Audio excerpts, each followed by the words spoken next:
Welcome to Isaiah's Reviews Podcast. My name is Isaiah. My co-host name is Sam. You can get to all my social site links through my website, isaiahsreviews.com. You can get to Sam's social links through his website, flipframevideos.com. You can also hire Sam because he runs a small video production company, so if you need anything done, weddings, home tours, music videos, and more, just go there. Listen to this podcast on YouTube, Facebook. You can stream it off the website, isaiahsreviews.com, Tumblr, and SoundCloud, and Spreaker. So now let's get this show on the road.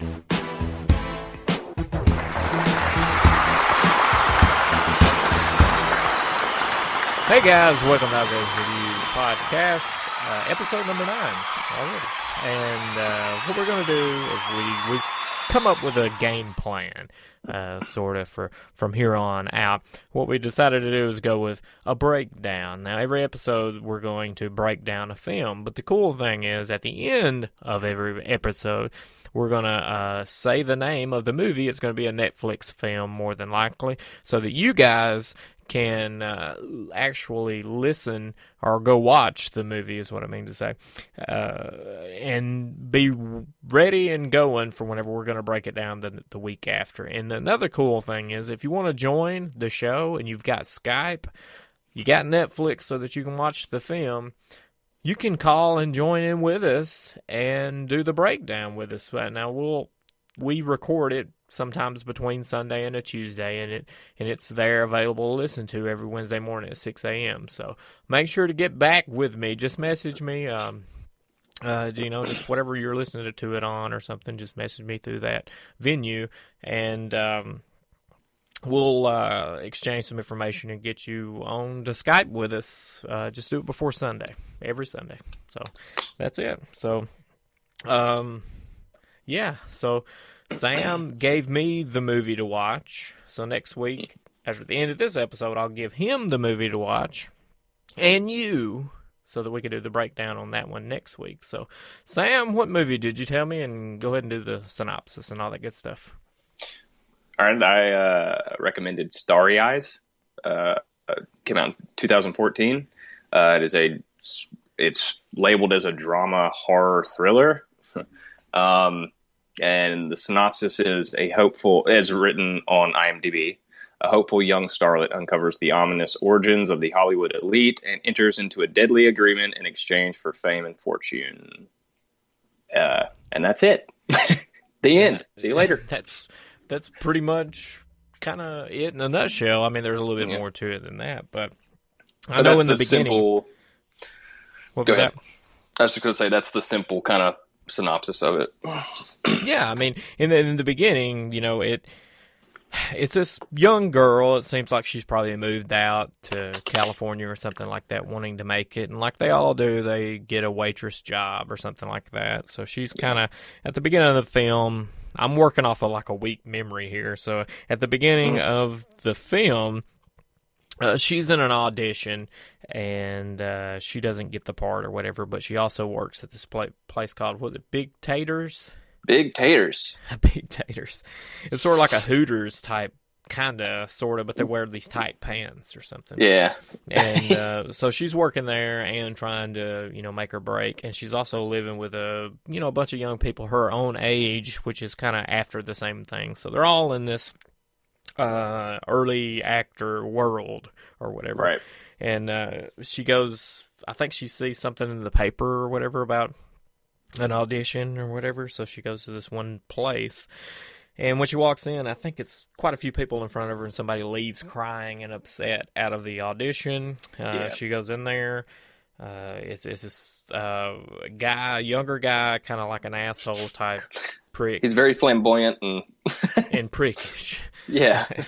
And there's a woman there, too, that's kind of like, smug and just creepy and stern. Like a prune. Yeah. She's got like a prune face. And she's doing this performance, and it's shit. They don't like it. I mean, it's probably the same thing they were telling the girl that ran out and cried. And she kind of leaves that audition, goes into the women's restroom, and sort of has her own personal breakdown, which is really weird breakdown. Like, kicking, screaming, she pulls her hair, like almost pulls it out, actually pulls some of it out. And that's what she does. And just so happened, Prune Face is in the bathroom and she's doing this. Is that what we're going to dub her for the rest of the her name's Prune Face, and we got Prick. We got Prick and Prune Face. Because I don't remember their names for anything. I don't even know if it said their names. But I don't think it did. Yeah. So Prune's in there. She comes out, and I think she was like, hey, come back and do another audition, like right then, wasn't it? Or she was like, you have potential or something. Yeah. Like, she saw that. Can you do that breakdown again or something? Yeah. Yeah, she's like, that's something private that I do and whatever.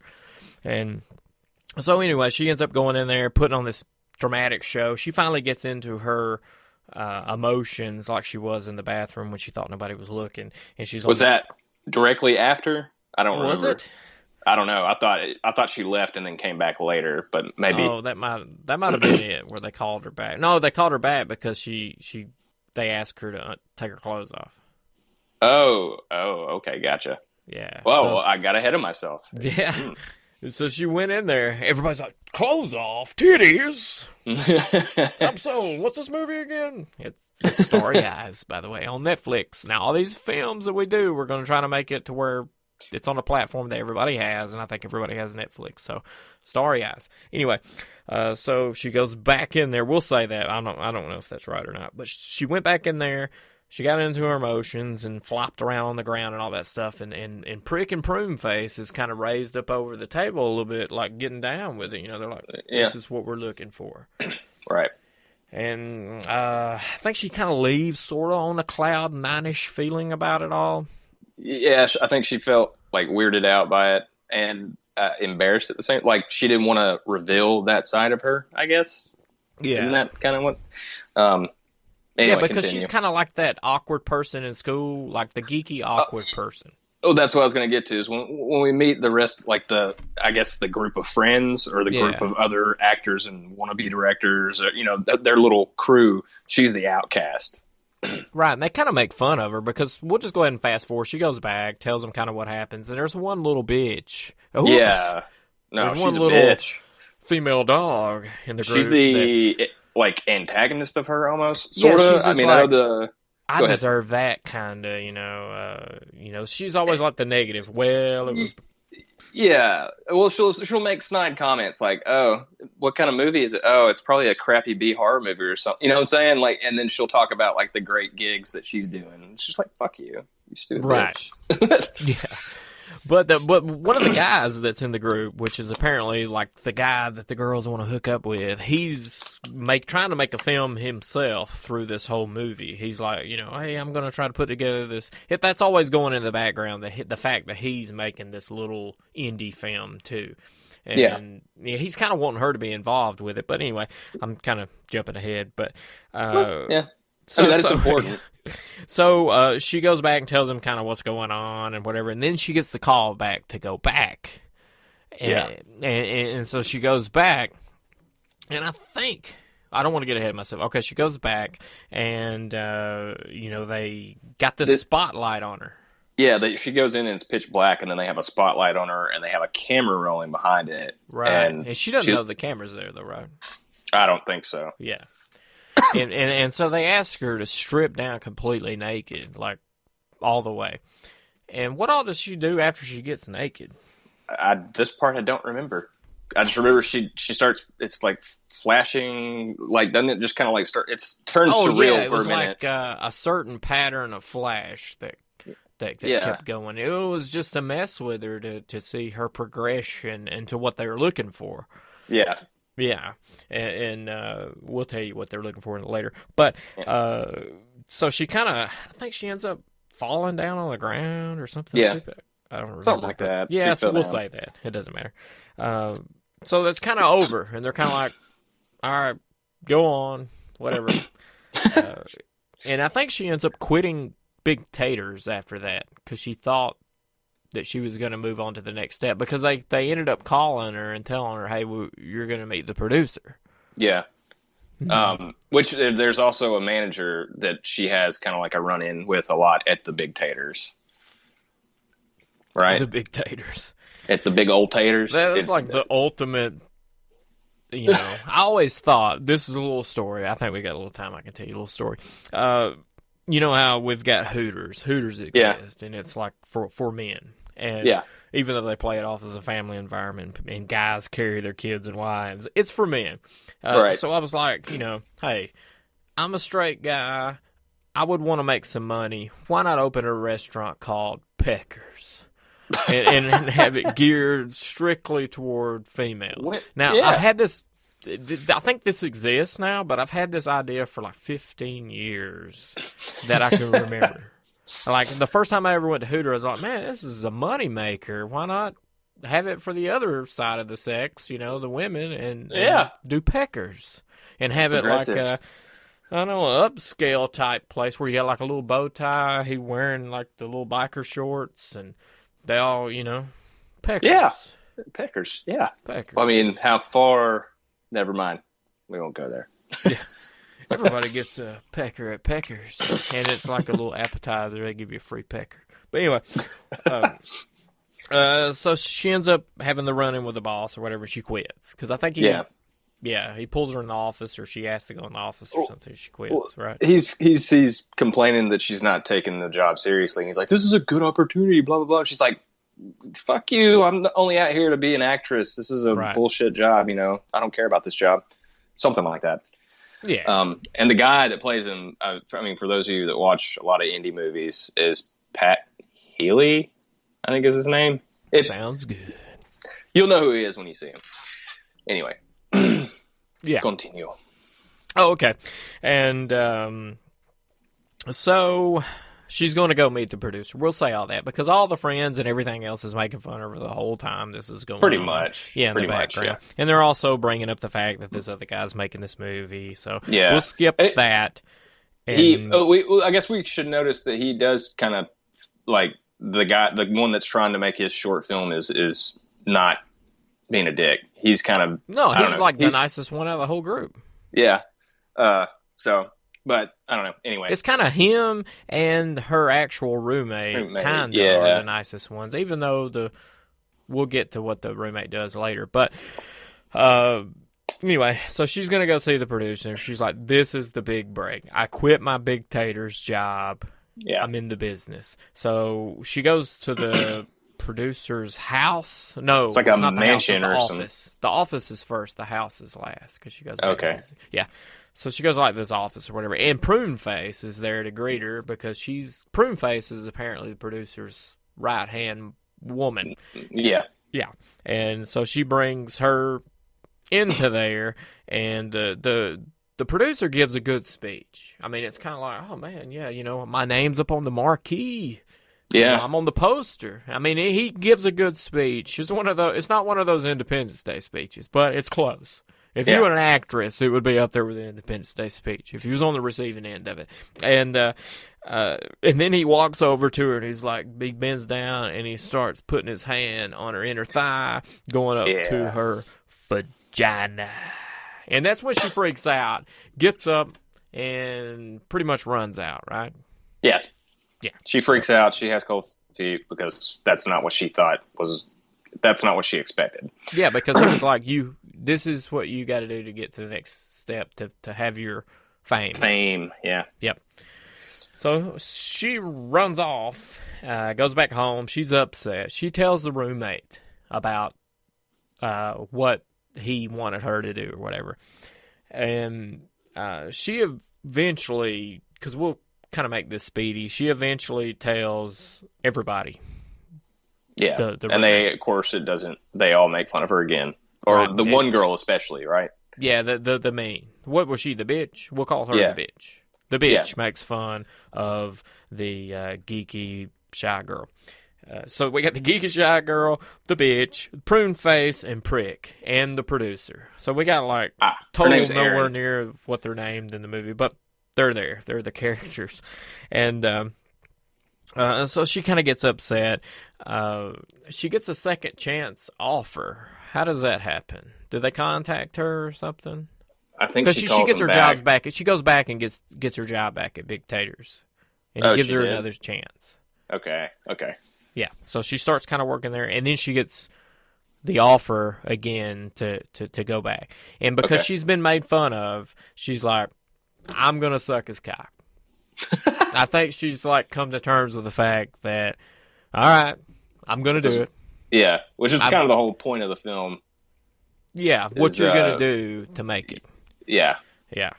So this is where the movie really goes crazy. Yeah, like from this point on, I guess you're maybe the halfway point or so. Yeah, roughly. Yeah, you're getting your money's worth now. Now you're invested in it and you're getting your payoff because she goes back. Not because of the sexual stuff. No, not because of the BJ. Yeah. And yeah, she goes back to the producer's house, which is a nice place. He's at the fireplace whenever Pruneface, carries her to him. He of course he's at the fireplace, and he pretty much just kind of waltzes over, drops zipper, and I think grabs her by the back of the head, and she's going to town. But it's like a seance, like some weird cultish stuff. Yeah, is when happening. she's doing that, like these cloaked people wearing all black and like some black mask, black eye paint or something underneath the mask and stuff. They're coming out of the curtains. If you think Eyes Wide Shut, sort of, I guess. Yeah, that's exactly what I was thinking. Yeah, well then you got these guys in all black coming in too. And they play a part later on as well. But they're there while she's fellatioing him or whatever. Yeah. And the next thing she knows, she wakes up back home in bed. Mm-hmm. Yeah. This is where it turns into a David Cronenberg body horror film. Yes. Like, I mean, don't get me wrong. This film's not going to win an award. It's not going to win Best Actress or Actor or anything like that. It's a strictly kind of indie type film, but it's won some awards at like South by Southwest and a couple of other places, like some film festivals. But it's not. Well, it's not going to win Oscar. an Oscar. Is what I meant. Yeah. Like I could totally see this winning film festivals, like left and right, because that's what I would go there expecting to be my highlight film from a film festival. Yeah, for sure. Yeah, it's got an interesting tone to it too. The music, that ding ding ding ding ding, ding ding ding ding, and then all of a sudden it's just like terrifying music. It's got like an '80s vibe to it too. I don't know. Anyway, yeah, I mean, I thought the overall feel and vibe of it was really good. So she wakes up back home and she's starting to get these like herpes sores kind of things all over her nose and mouth, right? Like right when she wakes up, she looks like shit. Yeah, she looks gross. Yeah. So she's being really lazy. She's not able to function. She goes to work. She pretty much tells him to screw it because she's just like a mess. She can't function. She goes home. She's not paying rent. Overall, I think this goes through like a month or something, probably. Something like that. Because she's like a couple months behind on rent. Oh, okay. Yeah. So the roommate brings it up. Well, she goes back into the room. Now, she's throwing up and stuff, too. She can't keep food down. So the roommate, they get into it. She's real irritable, too. And, like, totally kind of different vibes coming from her, like, where she's just really ill. And the roommate throws up the fact that, hey, you ain't paid me. I've been covering your rent for, like, a month or two. So she leaves, goes back in there on the dresser, and then throws the money at her. And I think that after that, that's when it come up that she blew the producer. Okay, yeah. Oh, yeah, they were like, did you actually do it? Yeah, because she had all the money, and the roommate told everybody that she had this big wad of cash. Yeah, okay. Because apparently they did give her compensation that night, and it just was there on the dresser. Right. So she's falling deeper and deeper in this sickness. She's losing hair. I don't know. It's gross. It's really gross, everything that she goes through. But I thought they did a really good job with all of that. It's uncomfortable to watch. That's for sure. And it was good. It was like, yeah, this is believable. I mean, it was nothing that was like cheesy. If you want to know cheesy, Evil Dead, or hard to watch Hard to Be God. I think, or Hard to Be Good, Hard to Be Good, Hard to Be God, something. That's. I tried to watch that last night. That was not happening. But just that. Are you talking about acting or gore? I'm talking about everything. It was terrible. Oh. It was bad. Gotcha. Yeah, so this don't is not, even put forth an effort even looking into what I'm talking about. Anyway, we'll move on. This is not like your Evil Dead cartoon gore. I mean, I loved that movie, but this is more just kind of hard to look at. Starry Eyes. Yeah. Yeah, I mean it was really good. But let's we got 5 minutes, so let's just fast forward as much as possible into the fact that she succumbs to this ailment that she has, and she decides to go take vengeance on everybody that's made fun of her and done anything, because that's the next step, and she's kind of pre-programmed already to follow these steps. Yeah.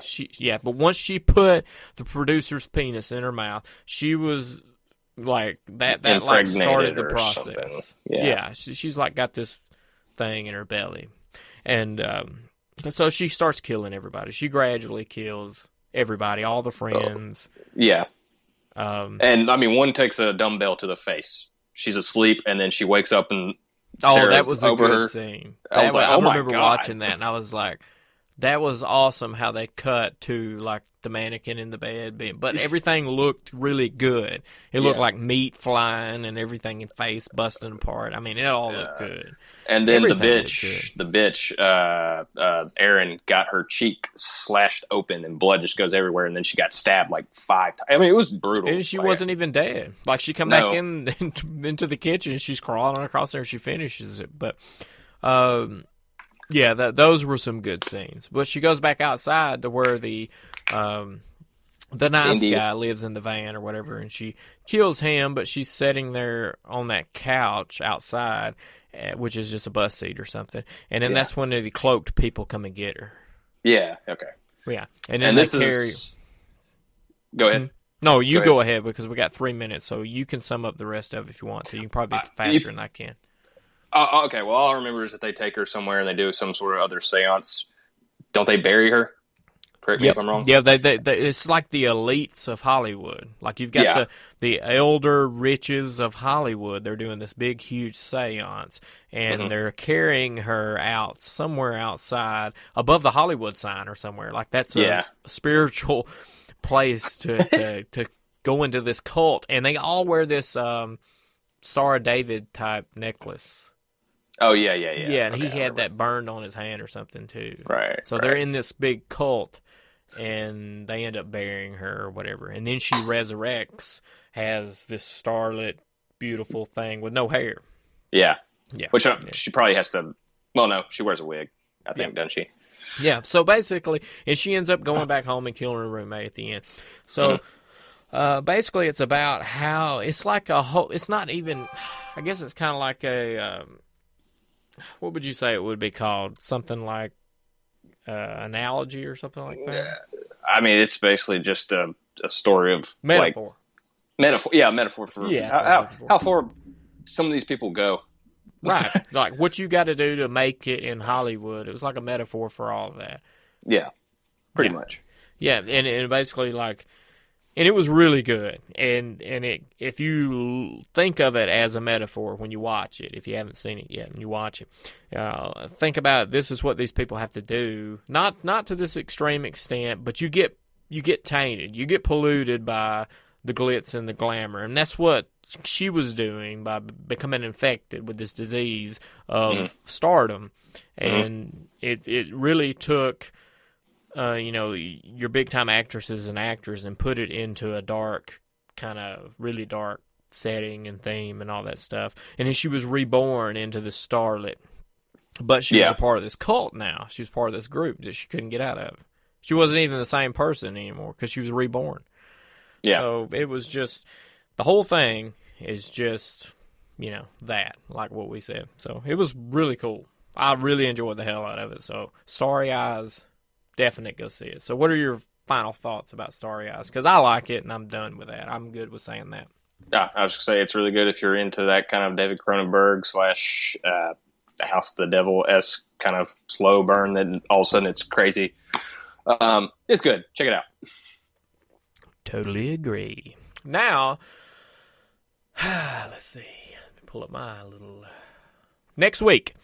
So we're going to do, we just finished the breakdown of Starry Eyes. And this was suggested to me to watch by Sam. So, for next week, I'm suggesting to Sam to watch, and for all you guys to watch just listening, White God. Now that's WhiteGod. White God. Now, this is like a Disney movie meets Hostel, sorta, meets like something else, maybe. But I hear you typing away. White God, what is this? But it's a foreign film. It's like a Hungarian film. So it is subtitles. I wish the subtitles were a little bit lower down in the black border a little bit where you can see it. But you get by. The dog's name's Hagen. That's in it. And you kind of primarily halfway follow Hagen's journey. Lily, you got Lily the girl, which is the owner of Hagen. Hagen ends up going away. So it's Homeward Bound. Meets a Disney film, which I think is Homeward Bound anyway. Meets kind of a hostile, like, takeover type thing. And there's hundreds of strays in this film. And like how they got these to cooperate together blows my mind. But this is on Netflix. It's White God. It's averaging like 88% on Rotten Tomato and doing fairly well on IMDb as well. So that's my pick for the breakdown for next week. So everybody watch that. If you want to be on the show, just hit me up. We'll trade some Skype information. We'll get you on here. No problem at all. I mean, we can have quite a few for a little group. No big deal for a discussion. So I'm very excited about the discussion of White Dog because last night I watched it and I was like, this is awesome. White God or White Dog? I don't know why I said White Dog, but it's White God. I was sitting there looking at the picture and I saw a dog and I was like, White Dog. It's White God. And I don't know why it's called White God, but that's what it's called. I have no idea why. So, yeah. It's a cool-looking poster. Yes. It's a good thing. So, basically, we got a couple minutes left. So, what I've got going on right now, I'm still working on the DJI Osmo review. Had a lot of technical issues for the past 2 weeks because I'm using external recorder to record the video for it. And the codecs, the format, all that stuff's not jiving with my stuff.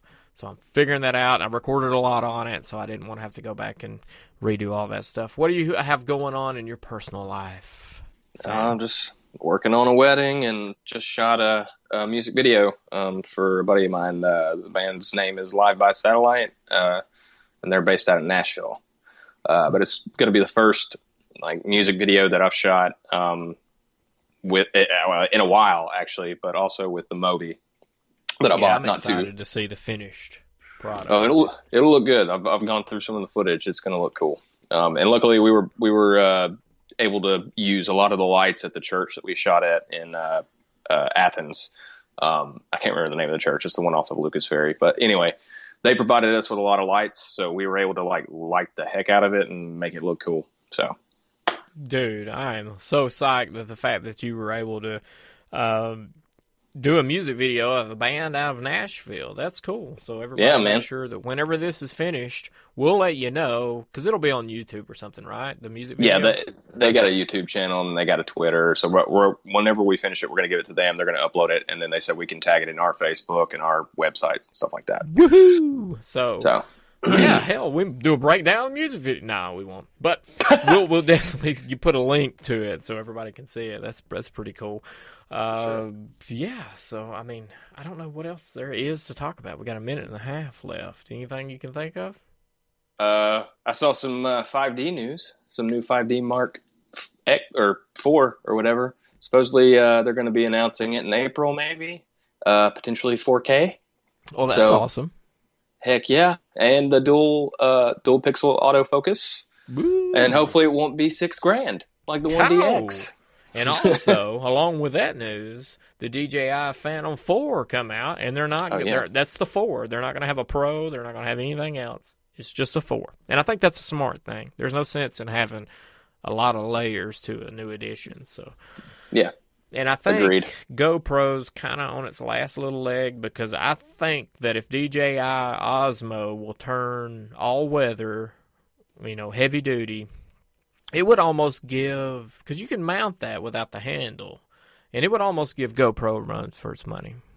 Oh, yeah. So I think so. Yeah, the it's an all-in-one future's looking package. bright. and we're running on 20 seconds. So thanks for watching. Make sure to get up with me if you want to be on the show for next week, and make sure to watch White God. It's on Netflix. We'll do the breakdown of it next week. See you later. Peace out.